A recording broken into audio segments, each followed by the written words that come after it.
तुम्ही कधी सोयाबीन टिक्का मसाला या पद्धतीने बनवला नसेल तर नक्की बनवून पहा।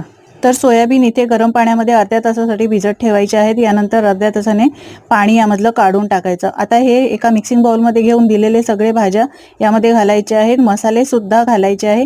1 वाटी बेसन घालायचे, मीठ घालायचे, 1 चमचा तेल घालून सगळं मिक्स करून मॅरिनेट होण्यासाठी 15 ते 20 मिनिटं ठेवायचं। यानंतर पॅनमध्ये तेल घातले। आता हे सोयाबीन सगळे आहेत आणि भाज्या शॅलो फ्राय करून घ्यायच्या आहेत।